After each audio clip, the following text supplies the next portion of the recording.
Hey, this is Eddie Menacho, and I'm a critical care PA and the CEO of Brainbox Methods. If you guys want to learn more how to build a successful home-based business, you should be listening to the Home-Based Business Podcast with my good friend, Ryan Allen Bell.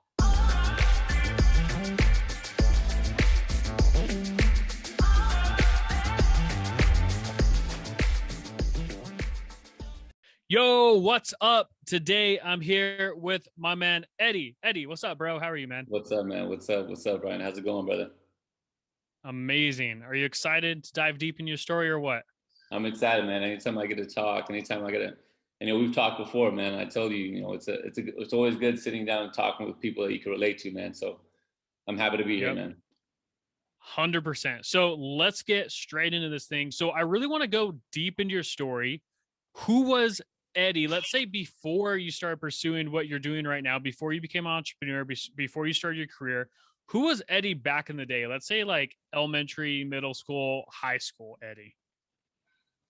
Elementary, middle school, high school, Eddie, man. So when I was in elementary, I was actually in San Diego, so I was a different perspective, different lifestyle. Moved to LA, ended up moving to the Inland Empire where I live right now. Who I was back then, I was a kid that was always focused on sports. For me, growing up, it was always trying to be a professional soccer player. That was always my goal. It was always something that I was focused on. I was bred to do it. I would wake up early, train early, come home from school, train again, and I did that all the way through. When I was in middle school, usually was when I started upping my training. But my dad was breeding me to be a soccer player my whole life. So a lot of the things that we're going to talk about and the things that I was able to utilize in my business, utilize in school, utilize in personal development, all those kind of things stemmed from soccer, stemmed from the discipline that it took to reach different levels. Because I played at a high level in club, top 20 in the nation. Then I played at a high college level, and I played semi-pro, and then I played pro for a little bit before going to school and realizing like this is what I want to do with my life. Because I started realizing that what I wanted to do and the people that I wanted to impact, I couldn't do it in the way that I thought I could. And there's a lot of times it's the same way, like you hear a lot of people that they think things are going to be a certain way, but then when you actually get there, you're like, man, I didn't think it was going to be like this. Like, what now? Like, what do you do now, right? And so that was Yep. that was exactly what happened to me in soccer. And so I think at the time when I was in middle school, high school was all about sports. Never studied, never got like I was never getting below average grades, but I was just getting I was average through middle school, through high school, the beginning of college, same thing, and then things happen in your life, and when you go through those things, it's your Kairos moment. You get a Kairos moment in your life, and it changes the way you think. It changes your perspective on life. And so, for me, that's essentially what happened. I looked at, had gone through a lot of things when I was 18, 17, 18, and 19. A lot of changing years for me. And so, at that time, I shifted my career, and this is why we're even talking now, man. Or else I'd be playing in Europe or playing in Greece. We wouldn't be talking Yeah. this, man. Yeah. Wow. I love that. So I want to dive back to a couple things. So, and this is mainly for the audience so they could have an understanding of like how you thought as a young kid. So you said you were waking up super early to Mhm. go train for soccer, right? Was that ingrained into you by like an authority figure, or is that something that you just did by yourself? No, so this is funny because I'm actually reading a book called Bounce right now, and the book talks about the research behind success. And what they find of the research behind success, there's like no hidden logic behind success. The hidden logic is just practice. It's just practice, practice, practice, and you'll get to your goal. And so my dad was my authority figure at the time, and he would always tell me, practice, put the time in, put the time in that you're watching TV, that you're laying down, and go play. And so I thought to myself, I was always a big thinker. I even look at my son right now and I see the way he is. I see how analytical he is. And I'm like, man, I was like that when I was a little kid. I'm like looking at the way people play. I'm looking at how successful people are. And I start realizing like, I don't think there's a huge divide in intelligence or just natural given talent. I think it was just the fact that these people are putting in the work. And once I started seeing that, I was like, okay, I got to start doing that. Right. So early on, my dad would take me around these people that were doing really well, playing at high levels. but I would also see them during the week training and training and training. And I'm like, oh man, like you could tell the difference between the two. So I was like, okay, well, that's what I have to do. Now, thankfully for my dad, he didn't buy me very, luxurious things or anything like that. But what he did get me, he got me anything and everything that I needed to train, whether it was training cleats, training gear, clothes that I can mess up and play in all the time. And so I did that. When I was a little kid, I'd be carrying, a bag across the street to the park when I at 5 o'clock in the morning, putting on trash bags. And at the time, we didn't know that was a bad thing at the time, but nonetheless, like Yeah. this is what we did, and I have a twin brother. I think that was a strength of mine because I had like a best friend next to me that wanted to do the same thing. And so I had a training partner that was literally living with me, so we would train all the time. Anything we were doing that together. And so I don't know if it was something that just came out of nowhere, but it was definitely something that was like a father figure to me that happened. It was I believe it was my parenting. And it's funny because if you think about like what influences people to do what they do, the largest impact you'll ever have in your life is your parents. And so Mm. I remember when I was in so one thing I do is I work in street medicine. So I work with the homeless. And so we were having this symposium at USC. And then there was this doctor that came in that was retired already, and he was like, kind of questioning why we were developing this street medicine program in downtown LA. And he was asking, why do I have to support this initiative? Why do my tax dollars go to this? Because they created a fund where, part of your tax dollar goes to, serving the homeless in LA. And he's like, what do we have to do to solve this problem? Like he wasn't thinking this was the problem. And so he was asking a panel of experts, people from Boston, Los Angeles, Philadelphia. Some of my mentors were up on the board. And a guy came up to him, one of my mentors, went up and said, just treat your kids better. So Mm. what that stems from, it stems from a study that was done back in 1999, 2000. It was called the A study, Adverse Childhood Event Study. And at the time, what they were trying to figure out is like what happened to these kids, whether it was like big T's and little T's, trauma that was like emotional, physical, whatever it may be, like this type of abuse, or actually like physical or sexual abuse, like these kind of, big T, they call them big T's and little T's.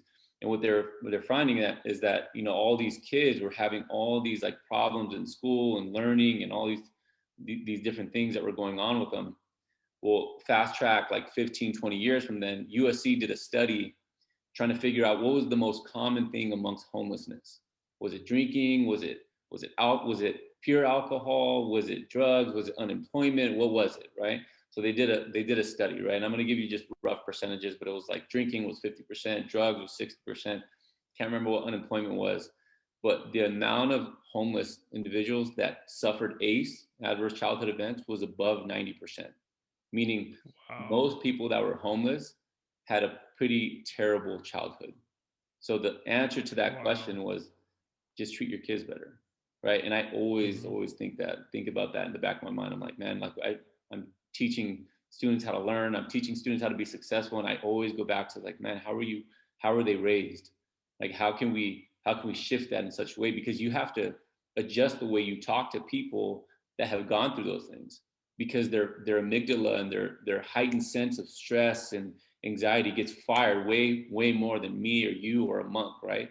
And so when you do that, when you're talking to somebody like that, you have to be able to adjust your way you talk and understand that their level of stress and anxiety and their ability to overcome that to be successful is different. So thankfully for me, what I was thinking back then and my ability to train and do all these things was ingrained from my parenthood. And so I think a lot from my family to be able to do that for me. So nonetheless, man, I Wow. wholeheartedly do that. Yeah, that's huge, bro. And that makes so much sense. Is like your childhood. That's where you create like the self image for your future. And I'm sure just how you grew up with your with parenting from your father and playing soccer that helped you become the man that you are today, especially in your career, and Yeah. how just committed and passionate you are about what you're doing. So you mentioned something about having a big moment that changed everything. That would be considered like a line in the sand moment. So tell me about who did you end up becoming after you had this big line in the sand moment? And if you want to go deep in the line in the sand moment, you could share that too, Yeah. if you're open to it. But like, who were you before, and then who did you become after this line in the sand moment? Yeah. So who I was before, like I said, I was just training to be a professional soccer player, and a lot of it revolved around me, my brother, and how can I become better in order to make it to a higher level. So that was like training and eating well and running and all these different things that was very self-centered, right? And then a person that I tell you that had this huge influence on me ended up passing away when I was 18 years old from cancer. Wow. And so when that happened, my whole life shifted. It was like, oh man, like it made things come to a reality check. It was like, man, I'm not going to live forever. And now the person that had the biggest influence on me in soccer can no longer be there to support me, watch me, all these different things. And I was like, man, what I want to do, and what had happened in that loss of my father, we had suffered what's called the health disparity, where my father had gone to the hospital. He had been going to the doctor for a long time, but they never caught the symptoms for cancer, even though, knowing what I know now as a medical professional, he was developing those signs for 3 years. He had extreme weight loss, fever, fatigue, night sweats. He had all of this going on for years, but never did a doctor see it, because they labeled him a drug seeker, because he always wanted pain pills because he was in pain. He had like real bad bone pain, Mm. which came from a different cancer that he had when he was younger. And so, which, if you're in a Hispanic population, they already don't go to the doctor, right? So you have to really take advantage of these people and understand where they're coming from. And so when that happened, and when I started realizing that, I didn't realize it at the time, because I didn't know anything about medicine. I didn't know anything about any of that kind of stuff. Then when I found that out, I was like, man, there's a bigger purpose than soccer, than just soccer. It's like there's so many people that are just like my brother and I and my family, that endure these kind of Mm-hmm. hardships, and even though it shouldn't happen. I had a very similar friend that had the same cancer that my father had, caught it early, and his dad was still living for many, many years. And so I was like, man, just putting things in perspective for me, what I wanted to do with my life changed at that moment. I was like, okay, well, I have to shift. I have to figure out what can I do to help people. And so the first thing I thought about myself was, maybe I can pursue medicine. And so my thought process went from a self-centered one to one of giving, one of, putting other people first, the community, underserved people like me. And so then I started figuring out, how can I grow in that way? And so I started putting soccer to the side. I was still training and doing my things and going to practice and all that. But on my off time, as opposed to watching TV and resting too much, I was doing internships. I was taking, part of clubs, creating organizations, creating conferences. I ended up doing an internship in Washington, D.C., learning about politics and learning about on the Affordable Care Act back in 2013.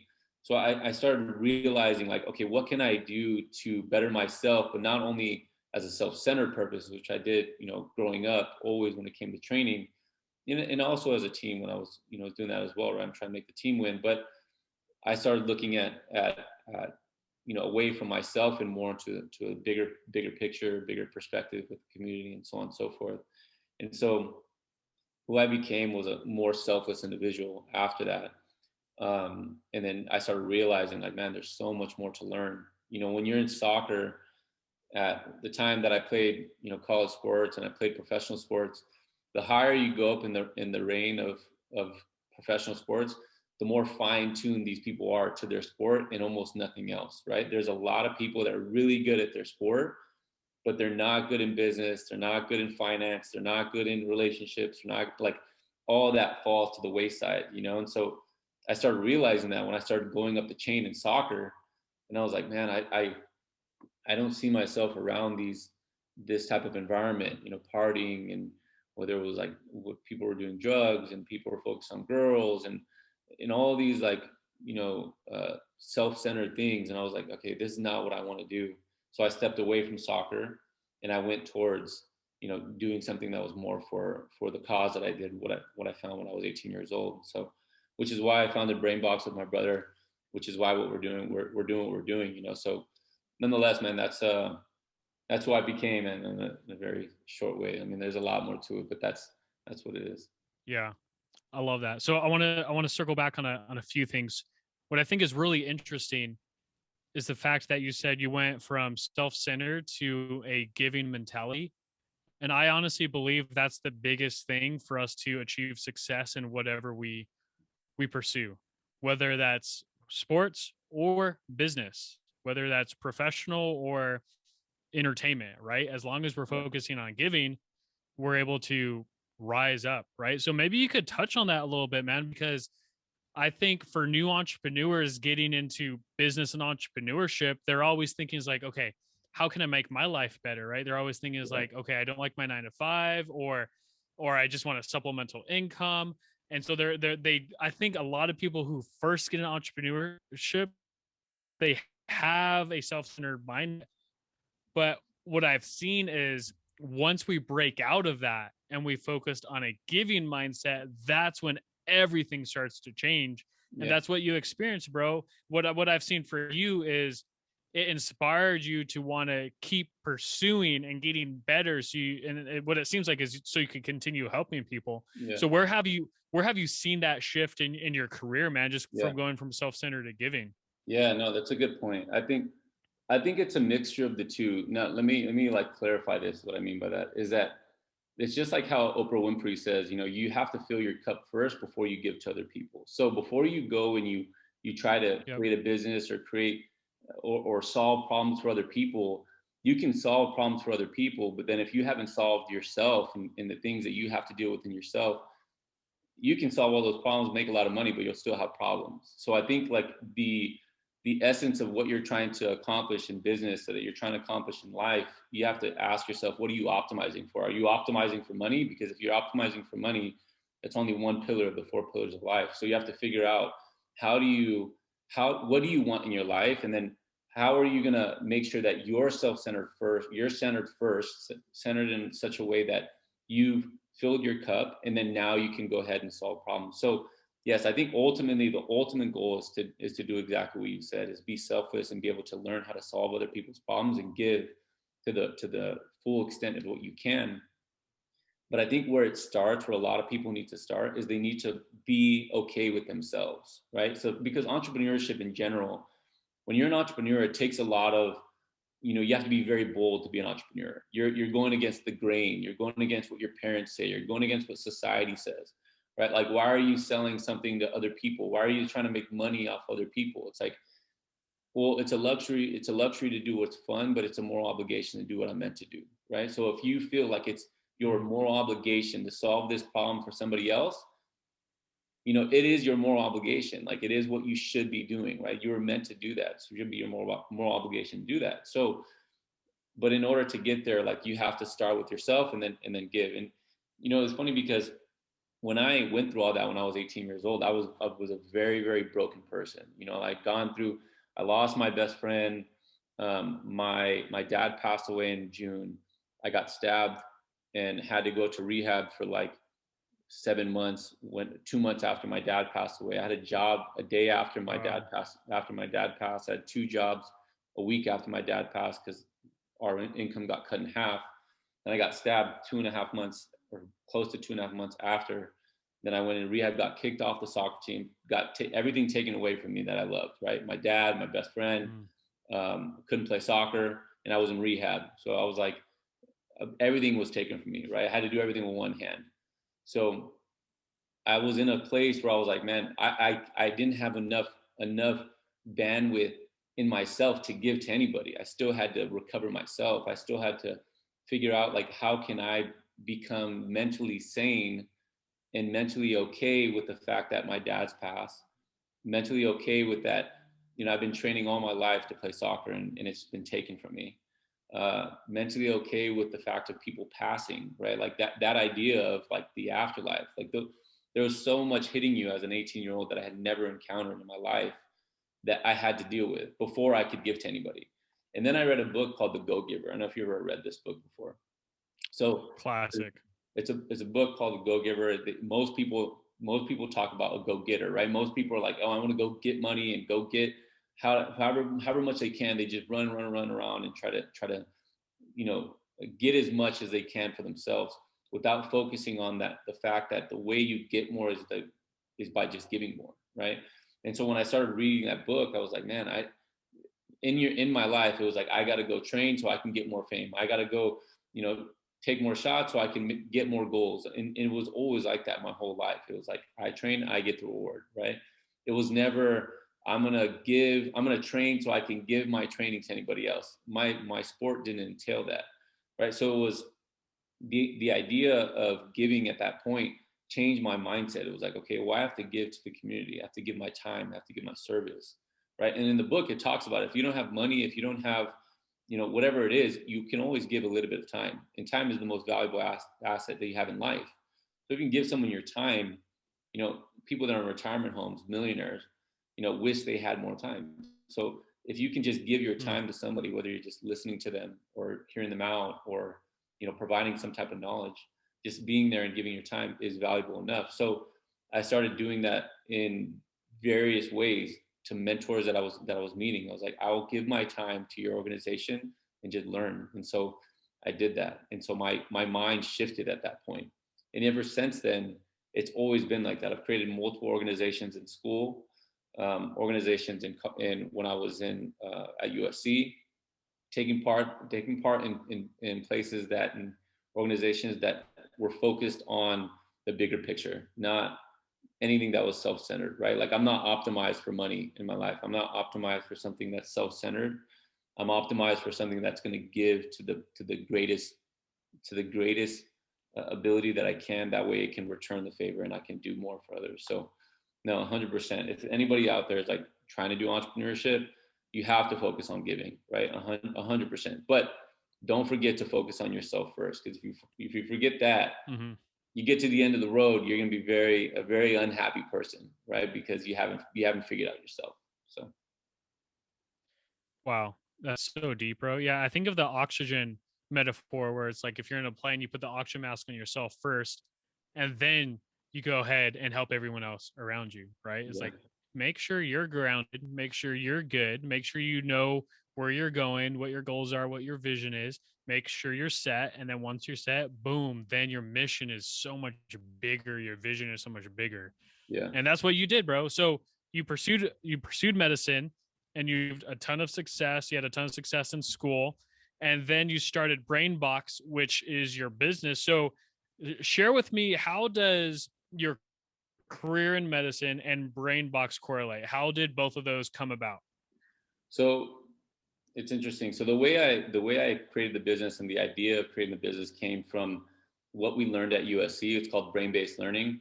They started doing it in Harvard, Johns Hopkins, in different countries, China, Argentina, and Germany, and all these different countries, basically utilizing, PET scans came out, functional PET scans came out to basically recognize what parts of the brain are highlighted when you do certain movements, right?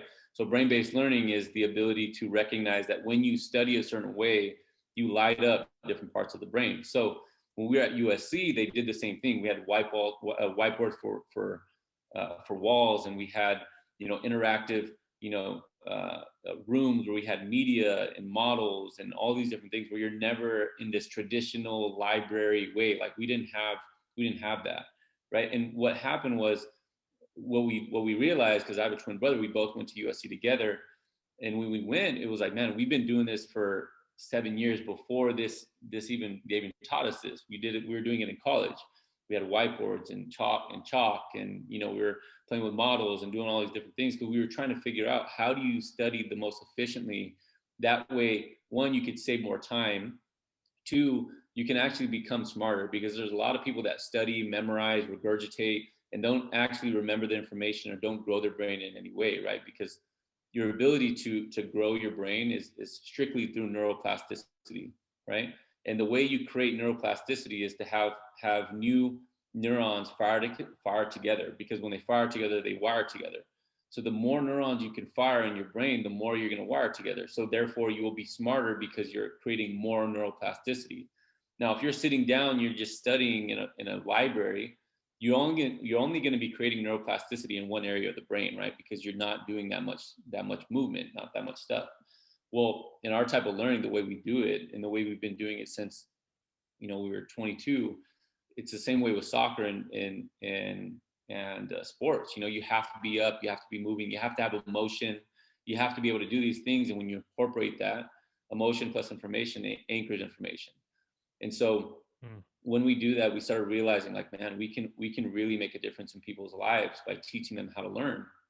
And then we would come back, you know, after USC, we finished USC, you know, we got our degree, we came back to a conference that we created, you know, 3 years later, where we had graduated, and we started realizing there was a lot of people that were on the same track as we were, but then ended up going back to their job. They went into college 4 years, 5 years, then they go back to their school or back to their job that they did prior to college, construction, warehouses, Wow.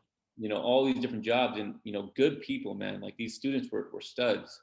You look at them, you're like, man, this kid's gonna be a good doctor, this kid's gonna be a good teacher, like whatever it may be. Then they don't end up getting it. You're like, why did that happen, man? Like, and then they're still living in the hood, they're still living in the ghetto, they have 3 kids, you know, that would love to get out of there. You know, it's like there's a huge gap in education that's happening there. And so we realized that, okay, well, what we learned at USC, what we've been doing for the last 8 years, we can leverage that to help people get out of those situations and be that bridge that school doesn't provide for you, the mentors that they need to make sure that they actually make it to the end. So we have like a resume transformation course that's like a walkthrough course. If you get to the end of college, you have to apply to grad school or med school or PA school, but you never been taught how to write a resume.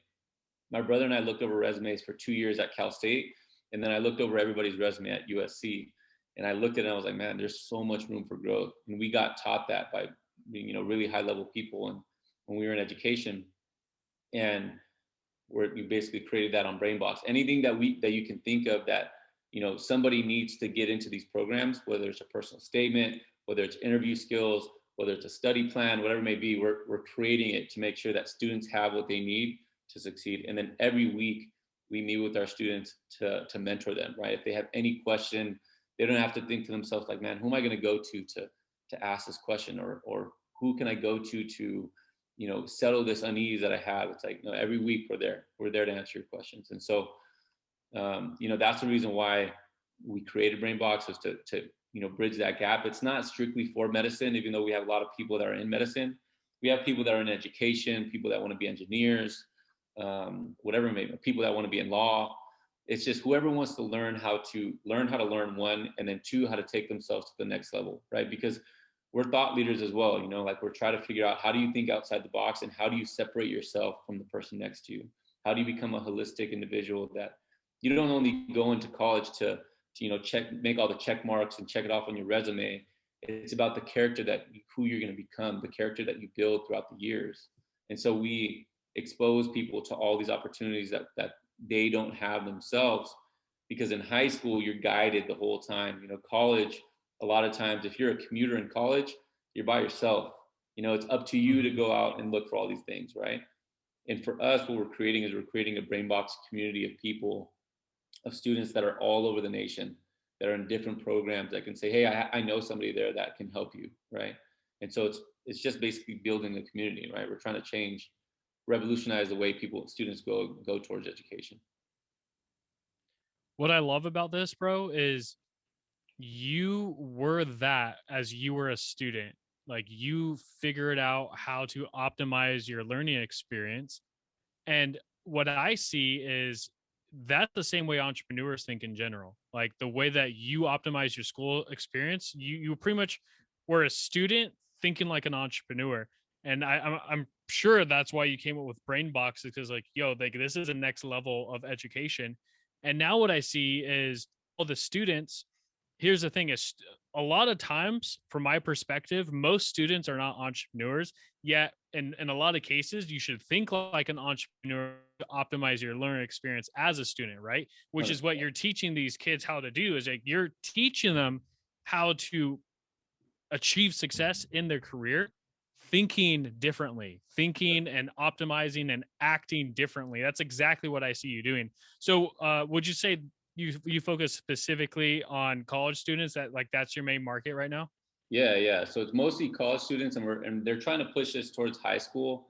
I think there's more like like a legal status where it's like when they're below 18, can they make decisions on their own, those kind of things, because we do get Mm-hmm. on calls with them and we don't want to have any like problems with that. So it's mostly for 18 and older, and usually we try to get them when they're young, 18, 19, 20. That way they can, they totally transform their college career. But we've also had students that have been rejected to med school, rejected to PA school, and then they come on with us and they get accepted, to top schools. Yeah. And so it's been Yeah. amazing, man, to see that. And we're with them every step of the way. If they call me or my brother late at night about an issue, we're there to handle it. Like we're like so dedicated to make sure that these students feel supported that they never had before, because a lot of times they just feel alone. They feel like they don't Mm-hmm. have anybody that they can lean on to say, hey, like, who can look at my resume, who can look at my email that I'm going to send my mentor, because I feel like this isn't appropriate, right? And then we look at it and it's like, yeah, Mm-hmm. I actually got chiefed on email etiquette by one of the leaders that was with Cesar Chavez in the farmers movement, right? Like I sent an email to him and he like chewed my brother and I out. Was like, you need to learn how to email professionally, email like a professional. And Wow. so he taught us that. And so I take all these tools and I'm like, oh man, students need that, right? So I create an email etiquette course to make sure that they have it. And I give them Wow. templates to say, look, you can use this and use it to leverage it, right? And they'll get opportunities. They'll get internship opportunities. They'll get research opportunity, and so on and so forth. But to go on your point about entrepreneurship, it's really interesting that you say that, because the way we actually leverage some of the knowledge that we've gained as entrepreneurs. So one thing I did was I joined the mastermind for Tai Lopez and Alex Mayer back in 2017. Some of the best marketers in the Yep. world. Best marketers in the world, man. They use a lot of psychology and a lot of numbers, right? It's like, what are the factual things that can make sure that we can basically use the cognitive biases in such a way that we can leverage you as a student, right? And so we use the same tricks that the top marketers in the world use to sell their products. I leverage all that to market students. So how do I use the ethos, pathos, logos for a student in an essay or in an email, in a personal statement writing, Mm-hmm. or in a resume, to stand out amongst the rest? Because students don't know this. Students don't know marketing or the marketing techniques that they use to catch your attention, right? So I learned all that from Tai Lopez and Alex Mayer. One of his business partners, Jonathan Kendall, is one of our business partners. So we have a lot of like ties in there that we can use to leverage to say, hey, look, when you market yourself, just the way you market any product, you have to actually use cognitive biases that these people are thinking. You can't make them think a certain way, because if they do, they shut off. It doesn't make a logical decision. You have to make it Mm-hmm. logical. You have to build your ethos. You have to make them feel the pathos, and then make them make the logical decision to choose you, right? So we leverage what the best marketers in the world do for products for students, and a lot of people can't do that, right? And so that's what we pride ourselves on, man. Yeah, I love that, bro. So, uh, what's interesting is you're in a unique situation because you have a successful career in medicine, and at the same time, you're building a business as an entrepreneur. And I don't think many people are in that situation. What I've noticed, just from my perspective, is you're either one or the other. I don't see too many people doing both at the same time. And just so we could share this with the audience, how has that been for you, just overall, having a normal traditional career and being an entrepreneur at the same time? What would you say are like the pros and cons that you've experienced by doing both? I mean, the obvious cons is the time constraint, right? Like, you have a full-time job. If you have a family at home, like I do, I have a son, and so I want to be there for my son, but I also have to, take responsibility for my business. I also understand sleep is very important, but it's hard to get sleep when you have two businesses. You're doing two things at once, right? And when you're barely starting entrepreneurship, you don't have a huge team to rely on. And even then, if you do have a team, true leadership, like there's a book called The 10 Truths of Leadership, you should be doing anything that you're asking anybody else to do, right? Like, you should be willing to do any of that kind of stuff. Now, there is a good way to like make a process and be able to develop a system to make sure that everything runs smoothly, and you just worry about the high level things. But when you're first starting entrepreneur, you don't have that kind of luxury, right? You have to understand the business. You have to understand your people, your customers. You have to take the time, and there's a lot of due diligence that you have to do to make that happen. So working a traditional job, the number one thing is the time constraint. The other thing I would say is like the idea of potential, the potential of growth is very determinant on the amount of time that you can put towards that business, right? So like you'd have to say that if you put more time towards your business could grow that times X, right? And so if you're working a 9 to 5, or if you're working like I do, I work 7 on, 7 off. Those 7 days, my business it's hard to grow my business because I'm at work 12, 13 hours a day, right? And depending on your line of work, there's some people that, they have a lot of downtime on their job. And there's some people like myself where, I'm literally responding to emergencies. I'm doing emergent procedures. I'm doing all types of stuff during the day that if I don't do it, the patient's going to pass. So I have to make sure that I'm there 100%. So it's hard in that regard to be able to do that. And what I see too is like, it's really interesting too when you try to combine when you think about your 9 to 5 and you think about your business, because ultimately what you want to be doing something that you love, right? So if you have a career that you love, then rightfully so, it's what you should be doing. But if you're creating a business and it's also something that you love, you should also be giving it its due time. So it creates it's almost like a paradox. You're like, man, I want to spend more time on my business, but I also know like I love my job. And it's like, man, which one do you pick? Well, what gives me the most freedom in life, right? When you're working at a job, you're working to build somebody else's business, unless it's your own business, right? Which is a little different because that technically is in a way entrepreneurship. So a lot of medical doctors have their own practice, right? That's entrepreneurship, whether they believe it or not.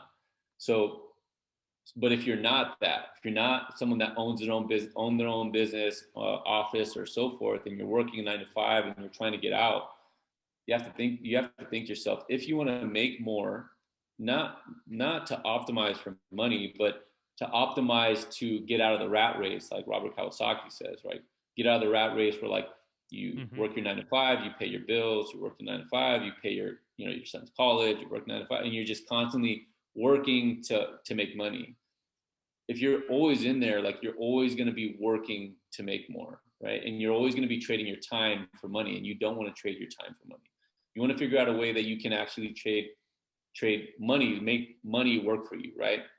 And so in your business, ideally what you want to do is you want to be able to give time and put money into your business for to the point where it can make you passive income, so you can get out of that rat race and therefore become financially free. And when you become financially free, yeah, you can go back and work medicine and work however much you want. So I personally believe that when I'm working at my job, I feel like, man, it would take me forever to get out of the rat race in just my 9 to 5 or my, I work 7 on, 7 off. It would take forever to get out of the rat race in that regard. So I have to figure out a way that I can either invest and create my own business in what I'm doing now to be able to get out of that and be able to provide for myself and become financially free, to give to others, to not trade my time for money. So it is difficult, but that's my perspective on it. Yeah, that's a great perspective, by the way, man. So let me ask you this. What's the future of BrainBox looking like? So let's say short term, where do you see that business developing into within the next 5 years? Okay. Yeah. I mean, well, in the next year, I see we're going to try to hit 10,000 students. That's our goal, is 10,000 students by this year. We're making strategic partnering where we're basically working with people in the area that we helped with politics. We helped with, health initiatives that were going on back in the day. And it's good to have that, man. Like, network or not work, right? Like, you are going to be the product of your networks that you surround yourself with. And so at the time when we were going through college, we networked with literally everybody, every big player that was in the community here in Cal State San Bernardino and in the Inland Empire. So much so that one of the whip of the city council, Luis Reyes, is one of our main mentors up at the Capitol in Sacramento. And so some of her people, we've been in contact with, that we work with on the campaign. And so we're working with them to strategic partner to be able to start introducing ourselves to whether it's the community colleges or the Cal States, and then work our way up there, right? So our goal short term is to learn more about the market, learn more about the students and what they need in the first couple of years, next couple of years in the community college level. And then from there, that'll take about maybe 2 years, 3 years, fine tune the program, and then start going B2B, right? And we'll start going at more of a national level in 5 to 10 years. So it's going to be really interesting right now, but we are creating the strategic partnership right now. We're actually in talks and agreement right now to make that happen, man. So, I mean, hopefully we can get to the national level where we can help, a lot of underserved students that need it. It's really for anybody, but our goal is to help those that don't have it otherwise. There's a lot of students out there that, whether they get it from their parents because their parents are successful, they end up having like direct mentors, right? And rightfully so. Like I had taken nothing away from those individuals. Like they worked hard to be where they're at, but there's a huge group of people, a huge group of students, the minority that don't have that mentorship, that don't have that guidance or those resources to be able to make it, and they want to do good for the community. And so that's all over the nation. That's not only here in the Inland Empire, right? It's all over California. It's all across the nation. So if we can find out a way to reach them, that's our goal. But right now, in the next couple of years, we're going to start here, work with strategic partnering, and get nationwide. Wow, I'm really excited for you guys. I have a really good feeling about what you guys got going on, and I know our world needs it. So I look forward to your guys' growth. Yeah, man. It's really exciting. So obviously you're having a lot of success so far in your career and your business, and I'm curious, what is like a key strength that you've developed over the years that has helped you get to where you're at today? Like for me, for example, I think networking is one of my strengths that's helped me over the years, but I want to know what's a key area that you focus on specifically that helped you achieve success in your career and in your business. Yeah, I can only pick one. If you had to pick one, what would you say, bro? Maybe okay, let's do a cherry on top. So pick one and then have a second one too, if you want. Okay, good. So I would say grit, man. Grit is the ability to combine your passion with perseverance, right? So I've always been passionate about the things that I've done, and I think I get that from my dad. I get that from my mom, their ability to be perseverant in what they've gone through. And so, my mom and dad have their own story and what they've gone through, and it's very translative to what I've gone through in my life. When I was 18, even when I was 20, I had a lot of things that happened that I had to realize, like, man, if this goes back to one of the quotes that I think about by Nietzsche, is like, if you have a strong enough why, you can overcome any how. And so when I would look at anything that I was going through, I was like, man, I lost my father, and what I'm trying to accomplish is way bigger than any little problem that I have, right? So that mindset that I had, that mindset shift, was my greatest strength, because nothing could stand in my way. I had the mentality that was like, it didn't matter what it was, how much work I had to do, how long it was going to take me. It didn't matter who was in the way, how hard it was going to be. It didn't matter at all. I knew that I was going to be able to accomplish it because my why was so large that I was able to do it. And so the ability to have grit, Angela Duckworth wrote a book on grit, right? Yep. She talked about this grit scale. It's like, how long can you stay dedicated on course, even though you don't like something, is like part of the grit scale. And if you fall higher on the grit scale, it's a very small research, but they were showing that if you fall higher on the grit scale, you have a better chance of making it in college than if you had like an amazing SAT score, amazing, ACT score. So like, if you just have that ability to persevere, because when you're in college, you're going to persevere failures, failed tests, terrible relationships, life's still going to hit you. Like, how do you persevere through all that and still kill it in college, right? So that ability that I had to have that strength was amazing. And the second thing I would say, Tai Lopez talks about, the number one trait to business success is conscientiousness, right? And it breaks down to 4 facets, right? Diligence, organization, perfectionism, and prudence. Now, diligence is work ethic, right? That kind of goes back to grit. It's like, can you work hard?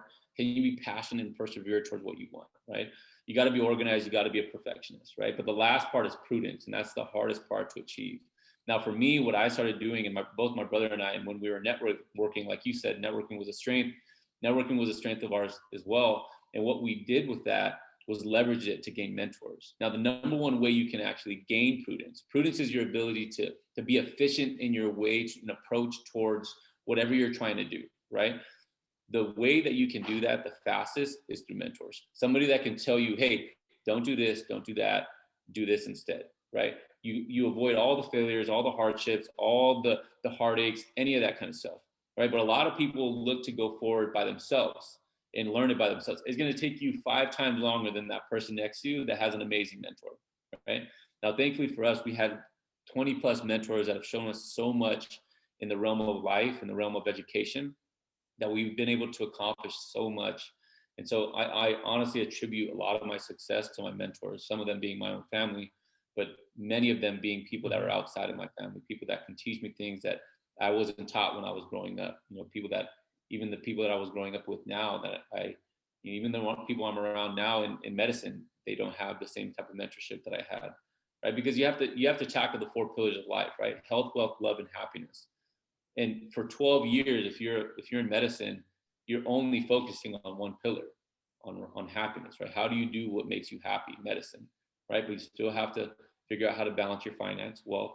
You still have to figure out how to balance your health, mentally and physical. Then you still have to figure out how you balance love, your relationships with others, your relationship with your family, your friends, your loved ones, all these kind of things.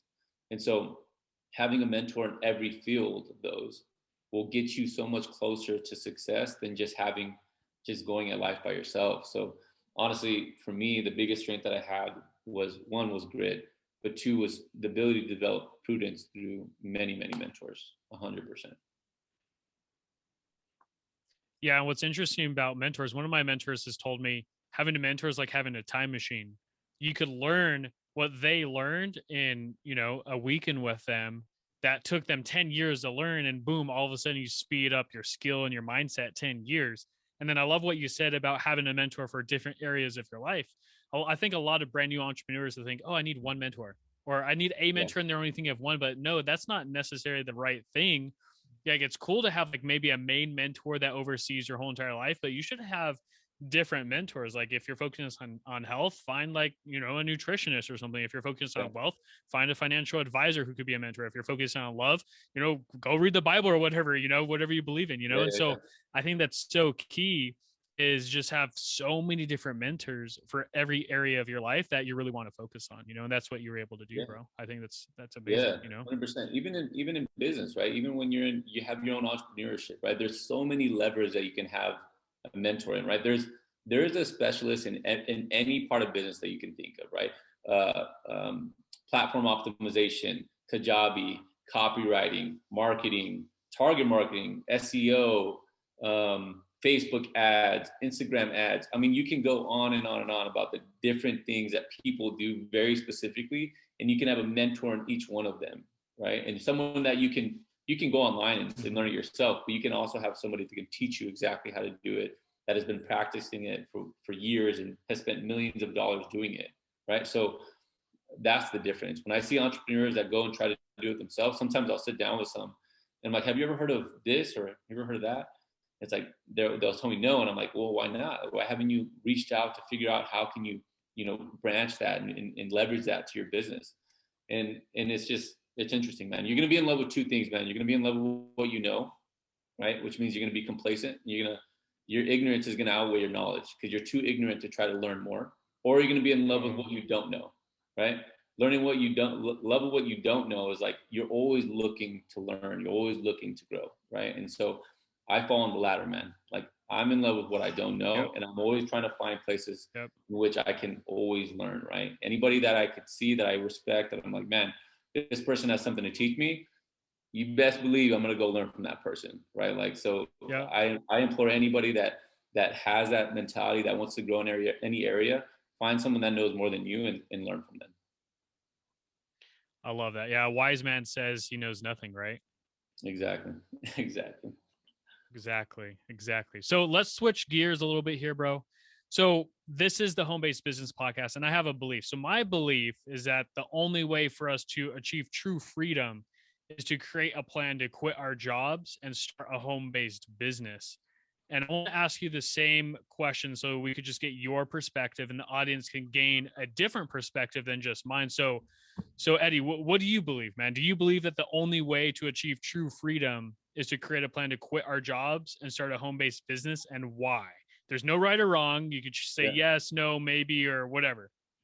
Yeah, no, I think it depends on what freedom is to you, right? Like if freedom to you is to not be constrained to a job that you have to show up every day, then yeah, then freedom would be that like you have to develop something that with in which it can replace your job. Now, does it mean that it have to be home based? Not necessarily, because you can have, many investments that you're using from your 9 to 5 to invest to therefore then pay you passive income, and then it would replace you, right? So you could argue that in itself, your investments in itself is some type of business in a way because it's paying you passive income. But that could take a long time and it's a lot more risky. When you're talking about like a home-based business, I honestly think, and I've talked to a lot of people just like you that have, replaced their job with a home-based business, and they could either do it fast or you can do it slow, right? Like I'm on the slow route just because I love what I do, right? But in my head, I know that if I want to get out of doing what I do, and not necessarily get out of it, I think it's a different terminology, but to be able to do what I do on my own time, I need to develop something on the other end that actually that I'm one, I'm proud of, and two, that can pay me enough money to get me out of the rat race. So I do believe it is an option. I believe it is it's something that a lot of people are doing nowadays, and so many people can do it, right? There's so many people with so many amazing talents, and they just don't realize that they can leverage those talents to make money. They can leverage those talents to do something at home and do entrepreneurship and make their own schedule and not be constrained to a time block where you're doing this for the rest of your life, right? So like, yeah, it's cool right now. It's cool to do a 9 to 5 right now for the next 5 years. You're 20, 25, 30. But imagine, being 55 and still doing it, being 60 and doing it, 64, you're getting ready to retire, you're still doing it, right? So I try to, Yeah. extend the timeline and say, okay, well, think about what your life would be like then, and would you be okay with it then? If not, then okay, then we have to figure out how do we control that in such a way now that we can flip that. And one way to do that, yes, would be a home-based business. So I do believe for sure it can happen. Like creating a home-based business is one way that you can get out of the rat race, but I don't know if it's the only way. Depending on how much money you make Yeah. at your job, you can invest that money. I know a lot of people that are doctors investing very aggressively in different investments, and they're making enough to where now they're thinking like, oh, I can step away from my practice, I can close my clinic, and I can work on my own time. So yeah, man, it's a little bit of both, but I do think that if you do Yeah. want to create financial freedom and be out of your 9 to 5, you have to have something else going on. You have to, like Yep. 100%. Yep. It For you to be able to do that with I just your nine agree, to five bro. is almost never going to happen. Yeah. 100%, man. So let me ask you this, and this is for the listeners. So the listeners, most of them are in a position where they want to change their life. They're considering entrepreneurship. They're considering how to build a home-based business, and they're just looking at the options that they're learning. From your personal experience, what's the best advice that you could leave with them today when it comes to building a successful business of their own? The best advice I would say you have to dig deep into your strengths, dig deep into what you're good at. Um, there's a book here by Peter Drucker called Managing Oneself. And this book basically talks about if you want to build anything in your life, you build on your foundational strength. Don't look at something that like you want to do, or you have to start with what you're good at, right? Start with what you're good at and build on that. So if you figure out what you're good at, then you can start figuring what can you leverage, and it's going to be a lot easier to be able to do that. And the other thing is you have to have, like, one thing about entrepreneurship, about anything that's new in your life, you have to figure out what are the objections in your mind that are telling you that you can't do this, right? Is it because you're scared that Yeah. you're not gonna feel safe? Are you scared that it's gonna be too risky? Are you scared that maybe this business is going to work, or whatever it may be. There's a lot of objections that you have to answer for you to actually believe in what you need to do, right? So this goes back wholeheartedly, man, wholeheartedly. Find a mentor before you leave that space, okay? Because when you do that, you're going to find people that thought the same way you did, and they know the exact answers because they made the leap just how you made the leap, right? People like you, right? You're gonna meet someone like you that made that leap, took a step away from their 9-to-5 job, and now they're going leveraging their business in a way that like answers a lot of the questions, a lot of the things and the objections that these people have. So I think one is getting a mentor, and this two is digging deep in your own strength. Wow. I love that. Yeah. Peter Drucker, he talks about feedback analysis, which is, what do you think your life is going to be like pursuing this particular path, let's say for the next 6 to 12 months, and then go back and take a look at it 6 to 12 months and see if it actually aligned with what you thought it was going to be. And then with that, you can figure out what are your strengths, what are your weaknesses, and how to like optimize that. So Eddie, your story is incredible, bro. I just know you're going to continue building Brainbox, continue influencing people. I want to leave with a quote, because I believe a quote can really transform someone's life during a particular time in someone's life. So what is a quote that's really impacted your life? It could have been something that you've had your whole life or a recent quote, but what's a quote you want to leave with us, man? Man, that quote that I talked about before, I write that down everywhere I go, man. It's Friedrich Nietzsche's, if you have a strong enough why, you can overcome any how, right? Like if you dig deep in your why, you can overcome any how. It's in Simon Sinek's book, and it's in there for a reason, man. Like if you have that why, like there's nothing in your life that can stop you, right? So if your why it has to be bigger than you. That's the moral of the quote. Yep. You make it about you, you're gonna reach things that are bigger than you, and you're gonna stop. You're gonna quit. You have to make it bigger than you. Your community, your family, your loved ones, things like that. Wow, that's so good. All right, Eddie. Incredible, bro. So if the guys listening, if they want to get in touch with you, they want to follow you on social media, or they want to check out Brainbox, where's the best place they can find you at, man? Yeah, man. So you can find me on Instagram at Eddie Menacho, just my first name, EDDIE MENACHO, or find me at Brainbox Methods, at Brainbox Methods on all platforms, on Facebook, Twitter, Instagram. We're creating YouTube right now, but we're getting to it. So if you want to catch me on there, you can send me a DM. Leave a couple posts, whatever it may be, and then we'll go from there, man. Amazing. And we'll put all those links in the show notes for you guys. Eddie, thank you so much, bro. I really appreciate your time, man.